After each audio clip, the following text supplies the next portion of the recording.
मैं प्रारंभ में ही धन्यवाद करना चाहूंगा अपने पूर्व मुख्यमंत्री भूपेंद्र सिंह हुड्डा जी का कि जिन्होंने ये एक संज्ञा दी है कि ये पोर्टल की सरकार है। मुझे गर्व है इस बात को सुनने में भी कि पोर्टल की सरकार है और लगातार हम नए नए पोर्टल जन सुविधा के लिए लाते रहेंगे। और मैं उनसे अपेक्षा भी करता हूं कि इस विषय को चुनाव के आखिरी समय तक छोड़े नहीं, ताकि जनता इसको जान सके कि पोर्टल का कितना उपयोग है। और ये पोर्टल को समाप्त करने की बात करेंगे तो जनता इनको समाप्त कर देगी, ऐसा मेरा पक्का विश्वास है। तो उस नाते से जैसे एक विषय आया था कि गरीबों की आवास की योजना, प्रधानमंत्री जी ने प्रधानमंत्री आवास योजना के अंतर्गत एक बहुत बड़ा अभियान सारे देश में चलाया हुआ है।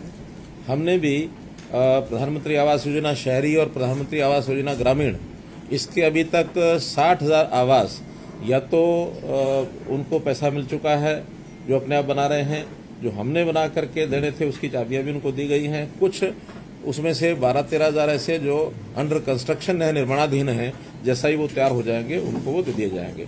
लेकिन इसके बाद भी मांग अभी भी ऐसे गरीब परिवारों की है कि जिनको सबके सिर पर छत नहीं है। तो हमने अपनी योजना में ये तय किया कि हम 1 लाख नए मकानों को या सस्ते प्लॉट्स ऐसे गरीब परिवारों को देने के लिए उपलब्ध कराएंगे जिनकी आय 1,80,000 रुपये वार्षिक से कम है। तो ऐसे योजना में बहुत जल्दी एक 4 जिलों में पंचकुला, गुरुग्राम, सोनीपत और फरीदाबाद, इसमें फ्लैट देने की योजना हमारी है। तो उनको फ्लैट दिए जाएंगे और बाकी स्थानों पर फ्लैट अथवा प्लॉट, क्योंकि बहुत से एरियाज ऐसे हैं जिसमें प्लॉट्स भी दिए जा सकते हैं, थोड़ा कम कीमत में प्लॉट उपलब्ध हो सकते हैं, फ्लैट भी दिए जा सकते हैं। लेकिन ये 4 शहर ऐसे हैं जिसमें प्लॉट्स देना व्यवहारिक नहीं है, क्योंकि गुरुग्राम हो अथवा फरीदाबाद हो, सोनीपत हो या पंचकुला हो, यहाँ जमीनों के रेट बहुत हाई हो गए हैं और ऐसे परिवारों को फ्लैट देने में फिर भी फिजिबिलिटी ये बन जाती है। तो इस प्रकार से HSVP के द्वारा ये सब आवास कॉलोनियां बनाई जाएंगी।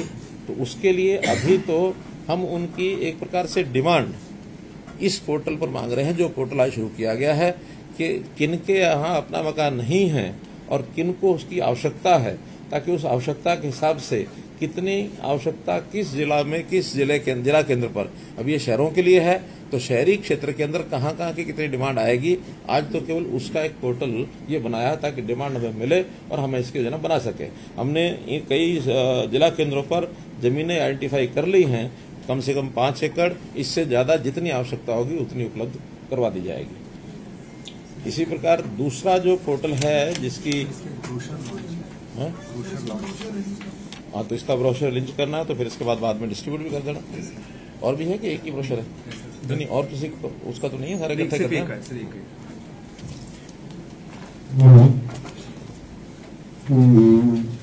मुख्यमंत्री शहरी आवास योजना, इसका एक ब्रोशर भी बना करके हम डिस्ट्रीब्यूट कर रहे हैं ताकि पूरी योजना ये लोगों को ध्यान में आ सके।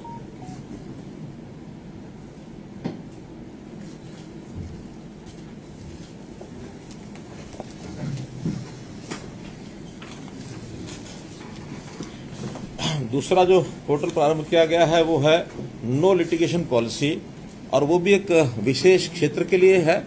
जैसे पिछले दिनों में अपने को मालूम होगा कि कासण की जो जमीन, उसका एक विवाद बहुत पुराना, मेरा ख्याल 2000, ये अधिग्रहण की सूचना इसकी कब की गई थी? 2011 में की गई थी। लेकिन लिटिगेशन चलते चलते और इस समय तक उसका फैसला नहीं हो पाया था। अब लास्ट जो सुप्रीम कोर्ट के निर्णय के हिसाब से उन्होंने कहा कि एक पॉलिसी बना करके और इनको ये जमीन जो अधिग्रहण है वो तो फाइनल हो गया था, लेकिन आंदोलन भी था और हमें भी लगा कि उस समय के रेट्स, 2011 के रेट्स और आज के रेट्स में बहुत बड़ा अंतर है। तो हमने एक नई नो लिटिगेशन पॉलिसी अपनी कैबिनेट में पास की है।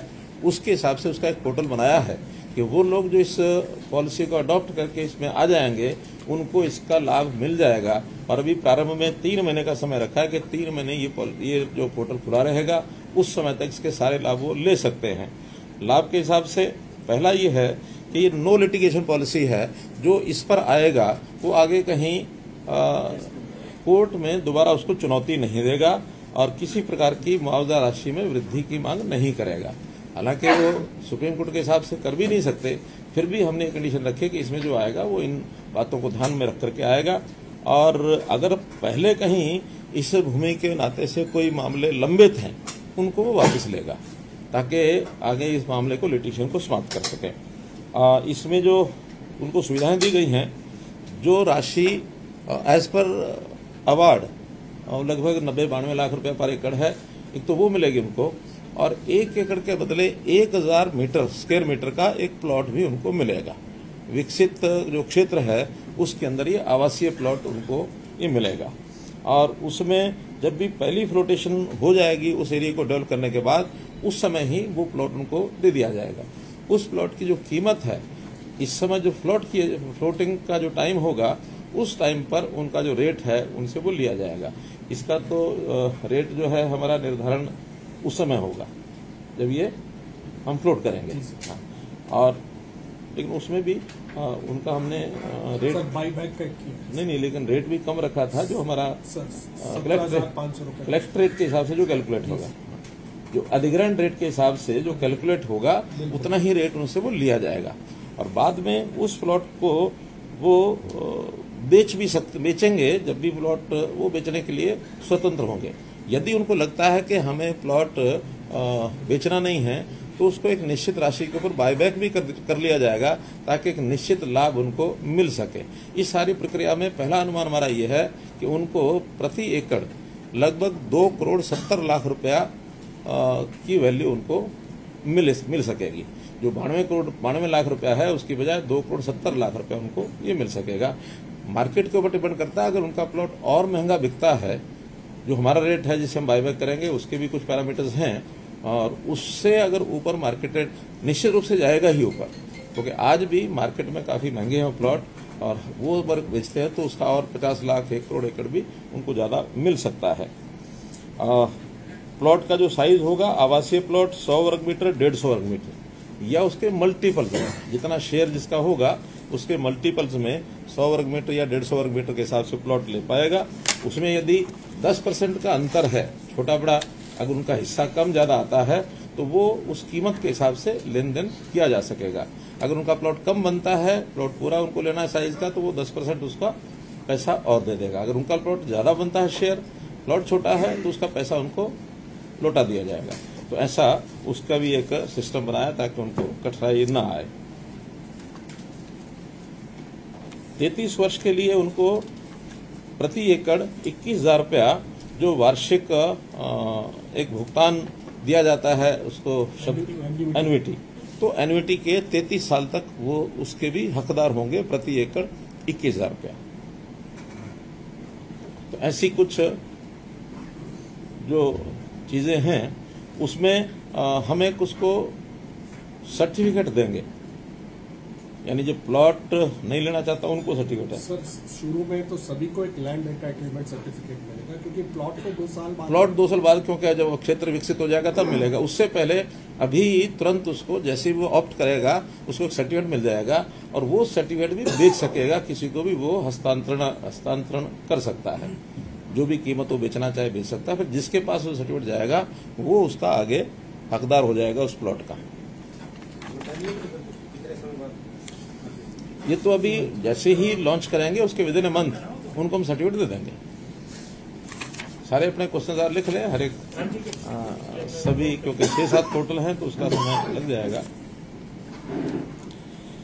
एक योजना हमने पहले समाचार पत्रों में जो दी है, दयालु योजना, तो उस दयालु योजना में हमने उसकी पहले सारी योजना तो बता ही दी है कि उसमें जिन परिवारों के, गरीब परिवारों के किसी भी परिवार के सदस्य की जिसकी आयु 6 वर्ष से लेकर के 60 वर्ष तक है, मृत्यु होने पर एक निश्चित राशि उनको दी जाएगी। और वो निश्चित राशि का स्लैब है, वो बता देता हूं। लेकिन अगर और किसी प्रकार का लाभ मृत्यु के बाद उसको मिलता है तो वो उसमें एडजस्ट हो जाएगा। जो राशि घोषित की गई है, इससे ज्यादा कहीं से राशि मिलती है तो ये नहीं मिलेगी। अगर इससे कम मिलती है तो एडजस्ट करके जो डिफरेंस है वो उनको दिया जाएगा। लेकिन जो राशि मैं बता रहा हूं उतनी न्यूनतम उसको पूरी कर दी जाएगी। 6 वर्ष से लेकर 12 वर्ष तक का अगर कोई बच्चा है, उसकी डेथ होती है किसी भी कारण से, तो उसको 1 लाख रुपए का एक सहायता राशि परिवार को मिलेगी। इसी प्रकार 12 वर्ष से अधिक और 18 वर्ष तक 2 लाख रुपए, 18 वर्ष से अधिक और 25 वर्ष तक उसको 3 लाख रुपए, 25 वर्ष से अधिक और 45 वर्ष तक 5 लाख रुपए अधिकतम ये राशि है, क्योंकि हम मानते हैं कि 25 साल से लेकर और 45 साल के बीच में ही जो व्यक्ति होता है वो मुख्य रूप से परिवार का पालक वही होता है। आय के साधन उसी के कारण से बने होते हैं, और इस आयु वर्ग का अगर व्यक्ति को चला जाता है तो उसके कारण से उसको जो एक सांत्वना देने के लिए ये राशि उसको दी जाएगी। और 45 से 60 वर्ष तक 3 लाख रुपए। इसमें कई प्रकार के और भी प्रावधान हैं, यानी किसी का इंश्योरेंस हुआ तो भी उसको कंसिडरेशन में करेंगे, या किसी का जैसे जीवन ज्योति बीमा योजना है, सड़क दुर्घटना बीमा योजना है, उसमें 2 लाख रुपए की योजनाएं हैं, या कोई हमारी स्कीमें हैं, मानो किसान की अलग बनी हुई है या लेबर की अलग बनी हुई है, तो किसी भी डिपार्टमेंट की योजना से जो लाभ मिलने वाला है वो इस 5 लाख के अंदर शामिल करके जो कम होगा उसको दिया जाएगा। तो आज ऐसे 563 लाभ पात्रों को ये जो हमने पहले एक बार दी है उसके समेत है। सर हमने दी थी अबाउट 2-1 महीने पहले, और उस समय 250 के आसपास की दिए थे, और ये सर 5 और है उसके बाद की। तो इस पोर्टल के साथ हमने 200 कुछ पहले दिए है, और 563 लाभ पात्रों को आज 21 करोड़ 38 लाख ये राशि जो है आज इसमें अब इस पोर्टल के साथ ही वो रिलीज कर दी गई है, उनके बैंक्स में ये सब चली जाएगी। परिवार पहचान पत्र की बहुत चर्चा पहले होती रही है। परिवार पहचान पत्र वास्तव में एक ऐसा एक विषय बन चुका है जो गरीब परिवार के लिए घर बैठे उसकी सुविधाएं ये देता है।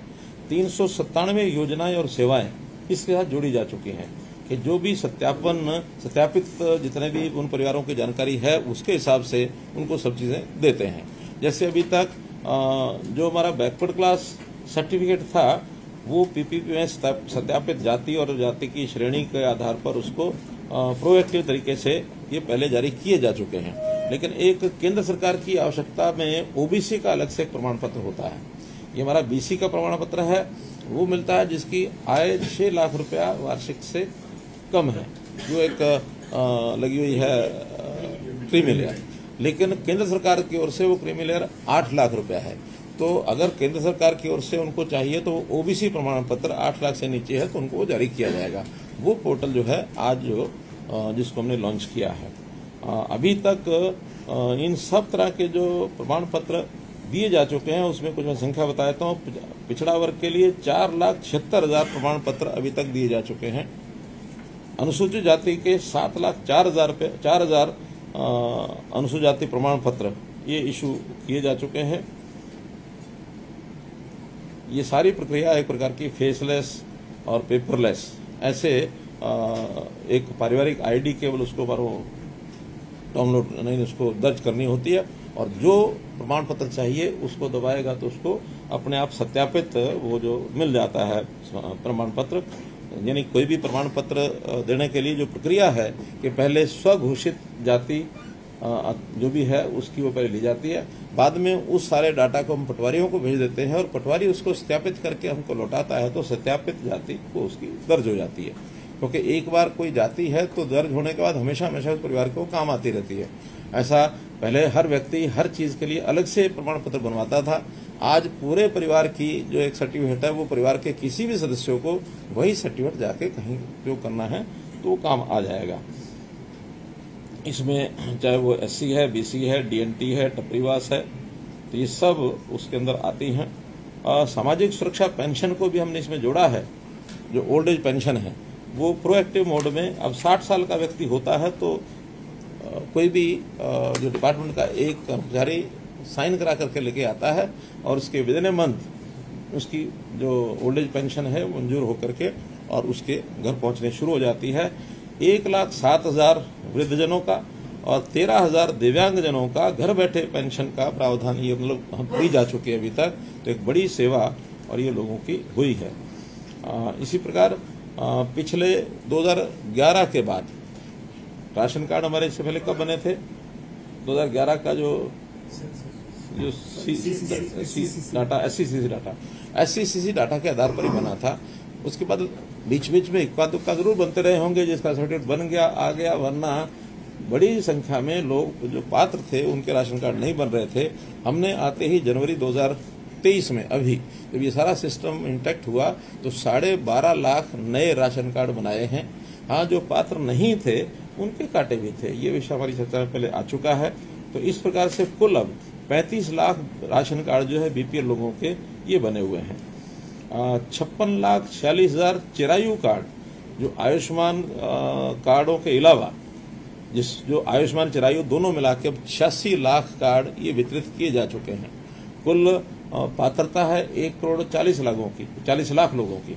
बाकी अब धीरे धीरे कार्ड वितरित हो रहे हैं, लेकिन पात्रता होने के बाद कार्ड नहीं भी है, आवश्यकता पड़ने पर अस्पताल में वो अपना फैमिली आईडी बता करके उसका लाभ अभी भी उठा सकता है। ऐसा नहीं कि कार्ड नहीं मिला तो वो ले नहीं सकता। थोड़ा इतना ही उसकी जानकारी होनी चाहिए कि 180 से नीचे अगर उसका फैमिली आईडी में इनकम है तो जाके दर्ज कराएगा तो अपने आप उसको वो लाभ मिलता रहेगा। अलग से जो एक योजना बनाई हमने निरोगी हरियाणा में भी, उसमें भी PPP के माध्यम से ही सारा दर्ज होता है। पहले चरण में 1,80,000 से नीचे के परिवारों के ही निरोगी हरियाणा के अंतर्गत टेस्ट हो रहे हैं। 27 लाख से अधिक ऐसे लोगों के टेस्ट हो चुके हैं, लेकिन चूंकि बहुत बड़ा इंफ्रास्ट्रक्चर चाहिए इसके लिए धीरे धीरे इसको गति को बढ़ा रहे हैं। इस गति को बढ़ा करके हमारा टारगेट वही 1,40,00,000 लोगों का, और एक बार शारीरिक उसके जो चिकित्सीय जो टेस्ट हैं, हेल्थ जो टेस्ट होते हैं, वो सब उसके करने की हमारी योजना है। तो ऐसा परिवार पहचान पत्र का एक यूनिक एक जो हमारा कार्यक्रम है। हाँ, ये बात भी ठीक है कि उसमें अभी भी लोगों की कठिनाइयां ध्यान में आती हैं। हमें डाटा किसी का ठीक करना है, किसी का नाम, किसी के पिता का नाम, किसी का मान लो कोई आय की बात है अथवा अन्य जानकारियां, वो सब व्यवसाय आदि, वो सब ठीक करने के लिए जो शिकायतें आ रही है उनको हम ठीक कर रहे हैं। और बहुत जल्दी कुछ कैंप्स लगा करके भी ऐसे सब लोगों को एक बार खुला निमंत्रण देके कि जिसकी कोई कठिनाई है वो आकर के एक बार नोट करा के दे, ताकि हम जल्दी जल्दी ठीक कर सकें। एक पोर्टल हमने अभी लॉन्च किया है, वह है ई-रवन्ना पोर्टल, जिसके हमारे मंत्री हैं मूलचंद जी शर्मा, खनिज के यानी माइंस के। तो माइंस में जैसे शिकायतें बहुत हमको मिलती हैं, उसके अंदर यहाँ इलीगल माइनिंग हो रही है, यहाँ चोरी हो रही है, यहाँ रेवेन्यू की चोरी है, यहाँ लोग फिजिकली स्टॉक कुछ होता है और दिखाते कुछ हैं। एक ई-रवन्ना के ऊपर एक से अधिक गाड़ियां भी चलाने के लिए लोगों ने रास्ते निकाल लिए हैं। सो मेनी थिंग्स, उन सबको ठीक करने के लिए हमारे टेक्निकल लोगों ने ई-रवन्ना का एक नया, जिसको कहना चाहिए वर्जन, पुराना ई-रवन्ना खत्म करके नया ई-रवन्ना पोर्टल आज लॉन्च किया है। इस नए ई-रवन्ना में प्रयोग के तौर पर सबसे पहले जिला चरखी दादरी में इसको लागू किया गया है। क्योंकि चरखी दादरी के अंदर जो माइंस हैं, खास करके पहाड़ की माइनिंग, ये बड़ी मात्रा में वहाँ है, तो वहाँ उसकी आवश्यकता को समझते हुए चयन उसका किया। जैसे ही इसमें सफलता सारी सुनिश्चित हो जाएगी तो फिर बाकी जगह जो हमारी नदियों की माइनिंग है अथवा पहाड़ की माइनिंग है, सब जगह इसको लागू करेंगे। इसको यानी इसका उद्देश्य है यानी खनिज जो खनन है उसका स्टॉक सत्यापन, ढुलाई, राजस्व, real time integration of the system, इस सारे को तैयार करते हुए एक अच्छा पोर्टल हमने किया है। इससे पूरा जो नियंत्रण बन जाएगा, धर्म कांटे का लिंकेज इससे किया गया है, स्वचालित सत्यापन होगा, लीज, अनुबंध, खनिज डीलर, क्रशर, स्क्रीनिंग प्लांट, पर्यावरण मंजूरी, खनन योजना की वैधता, उत्पादन, प्रेषण, पंजीकृत ट्रक नंबर, खनिज स्टॉक, खनिज ढुलाई, गंतव्य आदि, और जो भी लोग इसका काम करने वाले जितने चाहे वो उद्योग के नाते से अपना उसकी पिसाई करते हैं अथवा खुदाई करते हैं, ढुलाई करते हैं, और उनके आगे फिर जितने उनके डीलर्स हैं सब रजिस्टर्ड होते हैं, उन सब का भी एक डाटा उसमें रखा जाएगा। और रियल टाइम उसकी जानकारी, जैसे ही कोई गाड़ी कहीं से चलती है, भरती है, तो उसकी रियल टाइम जानकारी डिपार्टमेंट को यहाँ बैठे बैठे सब मिलेगी। अंतर तो यही है कि पहले कुछ चीजों की, जैसे मैंने बताया, लीकेज हो जाती थी, वर्जन जो था वो टेक्नोलॉजिकली उतना साउंड नहीं था, और कई चीजें ऐसी हैं कि डुप्लीकेट भी उसमें हमें पाई गई हैं। एक ई-रवन्ना के ऊपर 1 से 2 बार भी ट्रक जाते हुए ऐसे पकड़े गए हैं। और ऐसी कुछ कमियां जो ध्यान में आती थी उन सबको दूर करते हुए एक नया वर्जन और ये इसका ये किया है। पारदर्शिता और अधिक आई है और उसमें फील्ड के अधिकारी हों या राज्य स्तर के यहाँ अधिकारी हों या फिर दूसरे उपयोगकर्ता हैं, उन सबको इससे एक बहुत बड़ी सुविधा हो जाएगी और उसकी जानकारी हम पब्लिक को ओपन भी कराएंगे क्या? हाँ, आप बताएं। जो पहले से अब जो चेंजेस हैं वो ये है कि अब पहले क्या होता था कि जो कांटे की एंट्री मैन्युअली होती थी, अब कांटे में जब भी जाएगा वो ऑटोमेटिकली वेट पिट होगा, किसी को एंटर करने की जरूरत नहीं पड़ेगी। तो जो मैनुअल एंट्री के कारण जो गलत गिरा वरना कट जाता था उसकी अभी गुंजाइश खत्म सी होगी। दूसरा ये है कि अब मटेरियल बैलेंस का मतलब खान से कितने निकला, क्रशर पे कितना गया, क्रशर से आगे जीएसटी के माध्यम से कितना आगे हुआ, इन सबकी चेक होगी। क्योंकि अगर मटेरियल बैलेंस अगर रखते हैं, अगर पत्थर निकलता है और उसकी क्रशिंग होती है तो उसको एक बैलेंस होना चाहिए, इक्वल होना चाहिए। अगर नहीं होता है तो कहीं ना कहीं कमी है, तो वो इमीडिएटली पकड़ में आ जाएगी कि अगर इलीगल माइनिंग करते हैं कोई या इलीगल सेल होता है वो जीएसटी में आ जाती है, फिर यहाँ पकड़ में आ जाएगी कि इलीगल माइनिंग हो रही है। तीसरा विषय इसमें यह है कि पहले रेवेन्यू सिस्टम इसके साथ लिंक नहीं था, यानी उसकी एनवायरमेंट क्लियरेंस कब हुई, माइनिंग प्लान अप्रूवल कब हुई, कब उसकी पेमेंट ड्यू है, कितनी पेमेंट ड्यू है, पेमेंट को अब पेमेंट के लिए अगर ड्यू पड़ती है 15 तारीख को, वो 15 दिन पहले नोटिस चली जाएगी कि आपका ड्यू है, 15 दिन में पेमेंट करना है। और अगर डिफॉल्ट करता है तो डिफॉल्ट के ग्रेस पीरियड के बाद ऑटोमेटिकली ये रवाना बंद हो जाएगी। इसमें मैन्युअल इंटरवेंशन कोई नहीं रहेगी। तो ये रेवेन्यू सिस्टम को भी प्रोटेक्ट करते हुए आगे बढ़ा रहे हैं। तो मुख्यतः ये 3 या 4 विषय में चेंजेस है। इसी प्रकार एक पोर्टल वो आपको ध्यान में आया होगा, वो है ई भूमि पोर्टल। जैसे हम जानते हैं कि एक बहुत बड़ा सिस्टम जमीनों को अधिग्रहण करने का, एक्वायर करने का पिछले वर्षों में ये चलता रहा है। उसमें कई प्रकार के विवाद ये सब आए हैं, बहुत से लोग उसके अंदर फंसते भी रहे हैं। हमने आते ही घोषणा की थी कि हम 1 भी इंच भूमि अधिग्रहण इस तरीके से नहीं करेंगे जैसे पहले होती रही है। बहुत कहीं आवश्यक है, लीनियर कोई ऐसा डेवलपमेंट का काम है या कोई रेलवे का काम है अथवा नेशनल हाईवे का है, वहाँ भूमि अधिग्रहण आवश्यक है। अन्यथा हमारी आवश्यकता के हिसाब से जो प्रोजेक्ट्स हैं जिसमें एक चंक ऑफ लैंड इकट्ठा चाहिए तो वो लोगों की सहमति से खरीदेंगे और अधिग्रहण जो इस समय कानून नियम है उसके हिसाब से इसलिए भी नहीं करेंगे कि बहुत से केसेस अधिग्रहण के बाद कोर्ट्स में चलते चलते जो उनकी अनाउंसमेंट आई है वो अनाउंसमेंट बहुत अनाप शनाप भी आती रही है और उसका पूरा जो भार है, अफेक्टेड लोग जो कंज्यूमर ही होते हैं, चाहे वो रहने वाले प्लॉट धारक हैं, चाहे वो इंडस्ट्री के लोग HSIDC के माध्यम से प्लॉट लेते हैं, क्योंकि जितना भी अनाउंसमेंट आएगा, नियम है विभागों का, ये सारा पास ऑन किया जाएगा, कोई डिपार्टमेंट अपने पास से नहीं देगा। और उसके अंदर हमारे दोनों डिपार्टमेंट बहुत स्ट्रेस में थे, चाहे वो HSIDC है चाहे वो HSVP है। हमने उसमें से बाहर निकल करके और ई भूमि का जब से शुरू किया है, ये जो पहले जमीनें हमारे पास पड़ी थी उन्हीं का हमने उपयोग किया है। ई भूमि पर बहुत अधिक तो हमें उस समय जमीन खरीदने को नहीं मिली, लेकिन आवश्यकता के हिसाब से लगभग 1000 से लेकर 1200 एकड़ तक हम उसमें ले चुके हैं, जहाँ तक मेरी मोटी मोटी जानकारी है। हाँ, लेकिन इसको हमें गति को बढ़ाना है और गति को बढ़ाने के लिए आज हमको बड़े चंक ऑफ लैंड, चाहे वो इंडस्ट्री को बढ़ाने के लिए है, चाहे वो व्यावसायिक संस्थान है अथवा आवासीय संस्थान है या बड़े दूसरे नए शहर बसाने की बात भी आती है कभी कभी, तो ऐसे सब चीज़ों के लिए बड़ा चंक ऑफ लैंड ये हमको उसके अंदर ई भूमि के अंतर्गत लेना है, खरीदना है।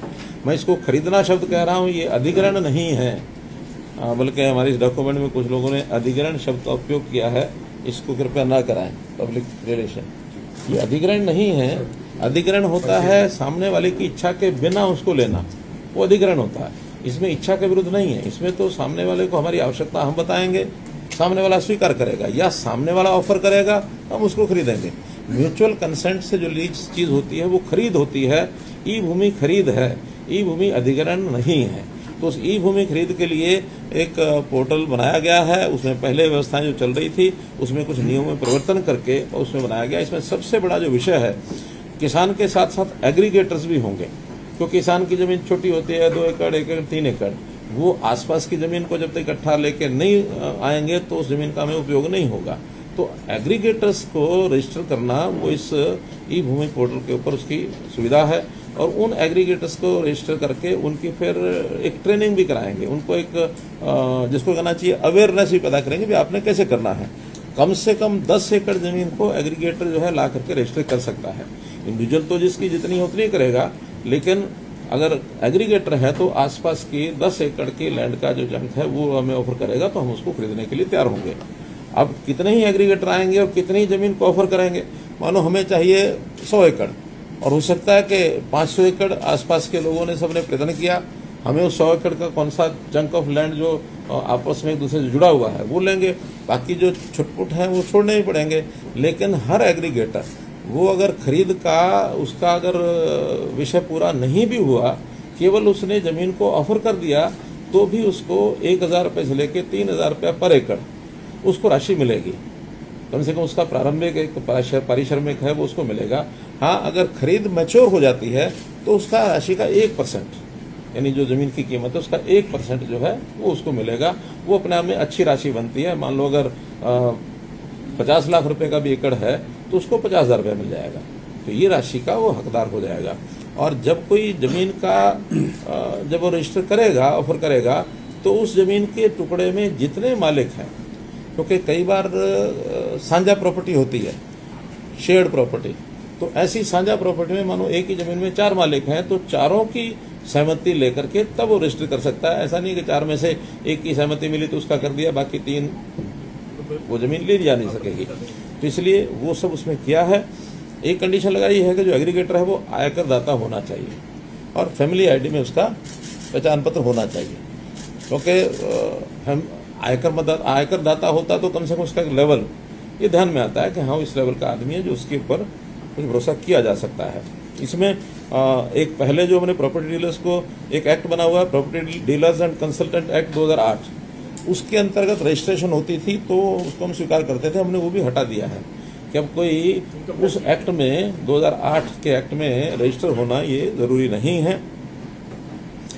तो ऐसी जो भी नामित एजेंसी या जो इस प्रकार के जो एग्रीगेटर की जो पैनलिंग की प्रक्रिया है उसको भी हम ऑनलाइन पोर्टल से सारा इसको प्रस्तावित किया गया है, तो ऑनलाइन वो मैं सूचीबद्ध अपने आप को करा सकता है।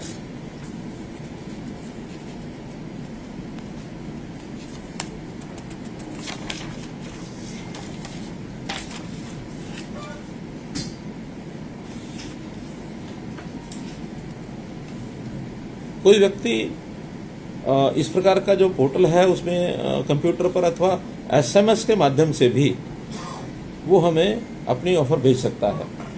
एसएमएस से भी वो जो जानकारी भेजेगा उसका रजिस्ट्रेशन फिर उसको ऑफर करके बाकी जानकारियां उसकी ले ली जाएंगी। जितनी लैंड हमको चाहिए, मान लो हम डिमांड करते हैं तो उस लैंड के एक चंक में अगर 70% लैंड उस प्रोजेक्ट के लिए जरूरत है, उस 70% या इससे ऊपर हो जाती है तो ही हम उसको खरीदेंगे। अगर 70% से कम है तो अभी हमें उसकी आवश्यकता 70% इसलिए रहेगी कि हमारे पास प्रावधान है कि 30% तक उस लैंड में जो लैंड ओनर्स रह गए हैं उनको हम अल्टरनेटिव लैंड देकर के कंसोलिडेशन एक्ट में कंसोलिडेट कर सकते हैं और उसको जितनी जमीन है उतनी जमीन बाहर देंगे, प्लस उसको एक इंसेंटिव है शायद 10% का, 10% इंसेंटिव दे करके और उससे ले सकते हैं।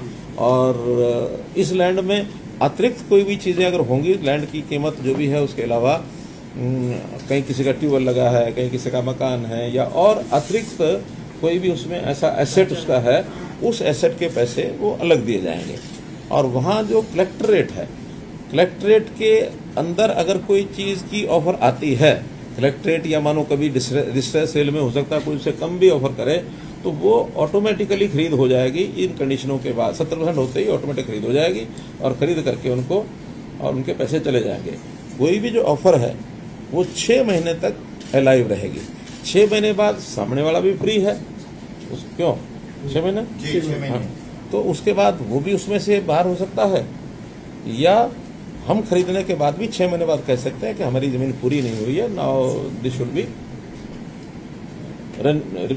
रीवैल्यूएटेड, उसको रीवैल्यूएशन करेंगे। तो और इसी प्रकार इसी प्रकार अगर वो उस कीमत से ज्यादा है, यानी कलेक्टर रेट से ज्यादा है अप टू 50%, कलेक्टर रेट से 1 लाख रुपए कलेक्टर रेट है और 1,50,000 तक का रेट अगर भरा है तो वो एक कमेटी हमारी चीफ सेक्रेटरी के अध्यक्षता में, उनकी चेयरमैनशिप में एक कमेटी होगी, वो जमीन सारी उनके पास चली जाएगी।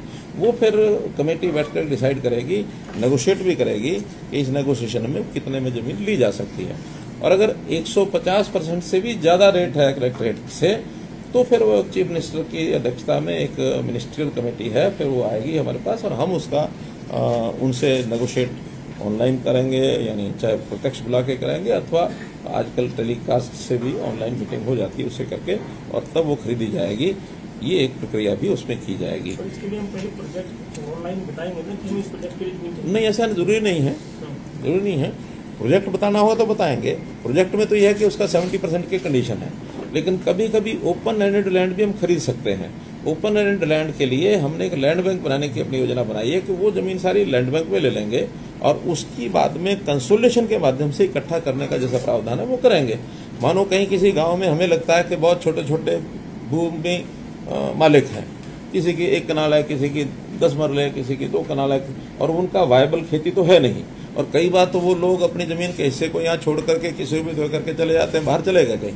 ऐसे लोगों से अगर जमीन खरीदने का हमारा कल को प्रपोजल बनता है और वो एक गांव के अंदर 100 लोगों ने हमें आधा एकड़ दे दी या 2-2 कनाल दे दी, तो बाद में उस गांव की सहमति से कंसोलिडेशन करके और हम जो है उसको इकट्ठा करके फिर उस गांव के उपयोग के लिए अथवा किसी प्रोजेक्ट के लिए वो काम आ सकती है, तो वो अलग भी ली जा सकती है।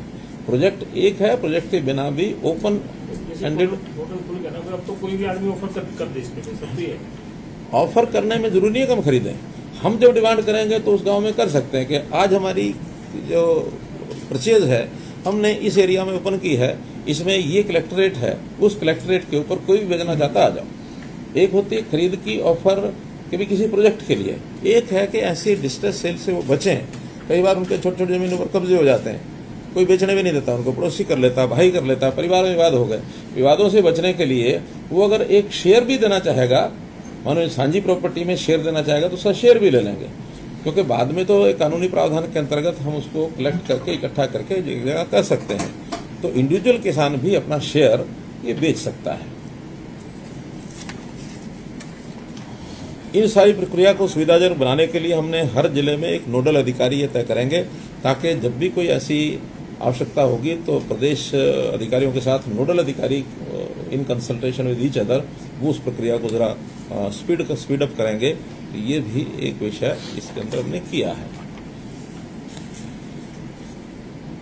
तो एक पारदर्शी ऐसा सिस्टम जिसमें भूमि मालिक, एग्रीगेटर और विभाग ऐसा मिल करके इन चीजों को आगे बढ़ाएंगे। और मैं समझता हूं कि एक इतना पारदर्शी सिस्टम जमीन को खरीदने का मुझे नहीं लगता है कहीं और बना होगा। हम इस पर काम कर रहे हैं और धीरे धीरे एक कदम आगे बढ़ाते हुए एक पारदर्शी जिसमें विवाद ना हो, क्योंकि जमीनों के विवाद सरकार के बीच में, सरकार डिपार्टमेंट के बीच में, आपस में किसानों के, अभी आप कासन देख लीजिए, कासन का विवाद 2011 से शुरू हुआ, आज 2023 में खत्म हो रहा, 12 साल लग गए और ये तो 12 साल में खत्म हो गया।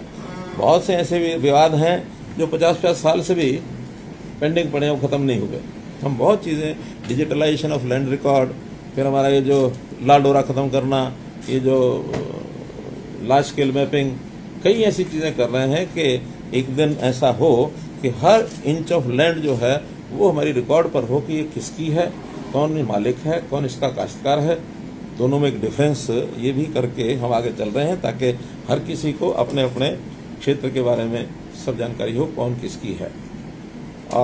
एक विषय वो है ई क्षतिपूर्ति पोर्टल, जिसको पहले हमने लॉन्च किया था, और उसमें हर प्रकार की क्षति, चाहे वो बाढ़ से प्रभावित कोई क्षेत्र है अथवा अन्य प्रकार के कई बार लॉस हो जाते हैं, जैसे कभी कोई दंगा हो गया, कभी कोई और किसी प्रकार की कोई आपत्ति आ गई, जैसे उन्नू का विषय आया था, ऐसे हर प्रकार के लॉस को दर्ज करने के लिए हमने पोर्टल बनाया है।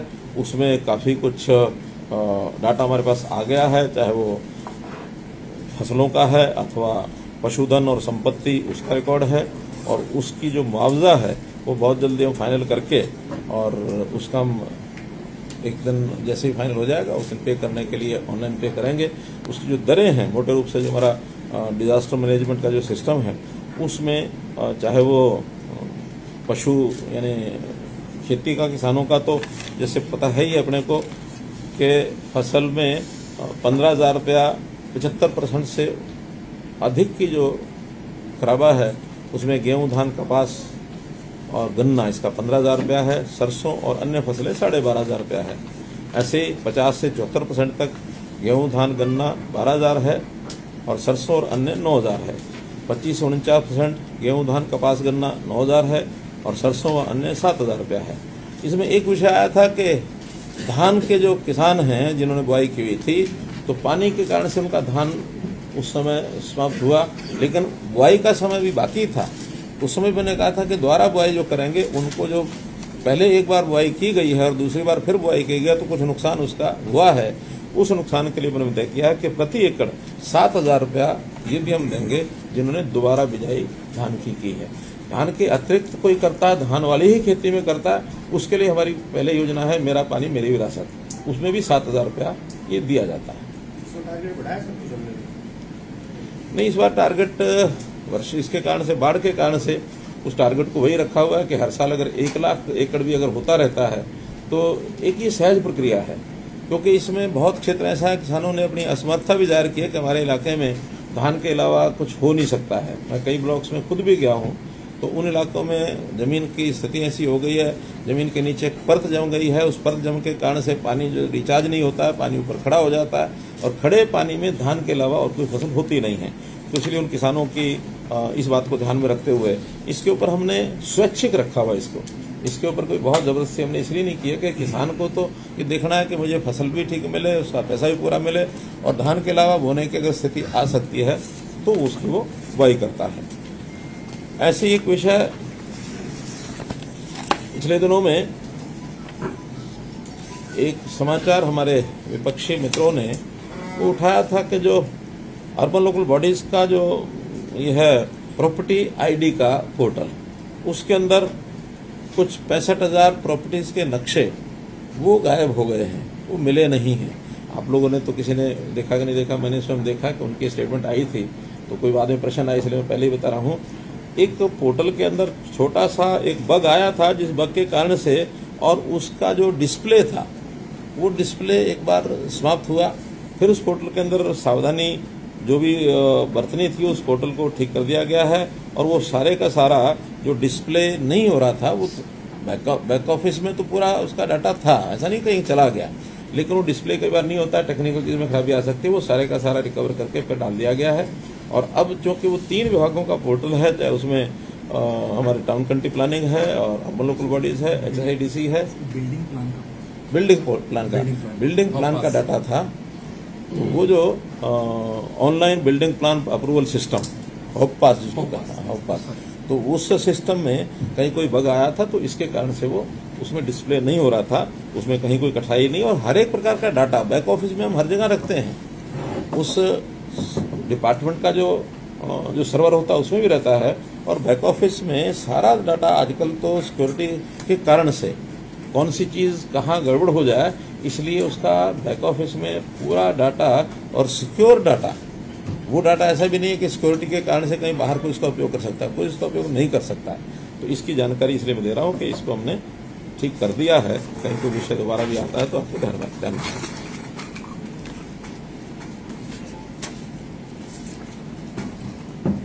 तो कुल मिलाकर के ये विषय थे और इसके अलावा जो मुझे 2-3 जानकारियां वो देनी है कि अभी पिछले दिनों में जैसे देश भर में एक बहुत ही गौरव का अपने ये विषय है कि G20 का जो लगभग साल भर जो कार्यक्रम चला, पूरी दुनिया के लोगों ने भारतवर्ष में आकर के तरह तरह के विषयों के ऊपर चिंतन किया और सहयोग से दिल्ली के नज़दीक होने के कारण से हमको भी बहुत अवसर मिले।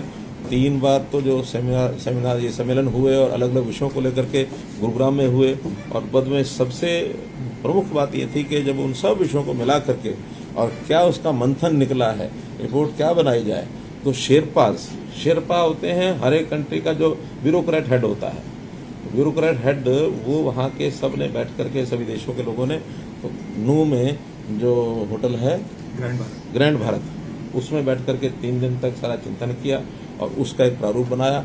फिर जो हेड्स ऑफ द कंट्रीज वो दिल्ली में आए, प्रधानमंत्री जी की अध्यक्षता में वो सारा कार्यक्रम हुआ और उसमें एक घोषणा पत्र न्यू दिल्ली डिक्लेरेशन वो, और इसके ऊपर बहुत प्रश्न चिन्ह थे कि इस प्रकार का कोई कॉमन डिक्लेरेशन हो पाएगा कि नहीं हो पाएगा, क्योंकि इतने सारे देश हैं, उन्होंने अपने अपने हितों को ध्यान में रखते हुए कई तरह की भिन्नताएं आ जाती हैं, कई तरह के डिफरेंसेस होते हैं, उनको सबको एक प्लेटफॉर्म पर ला करके तो न्यूनतम मिनिमम कॉमन जिसको कहना चाहिए common programme to be accepted, वो एक घोषणा पत्र तभी बनता है। तो एक चैलेंज था बड़ा, लेकिन प्रधानमंत्री जी की सूझबूझ और सारे ब्यूरोक्रेट्स और सारी टीम ने लग करके, सब मंत्रालयों ने मिल करके उसके ऊपर एक common declaration new Delhi declaration बनाया है।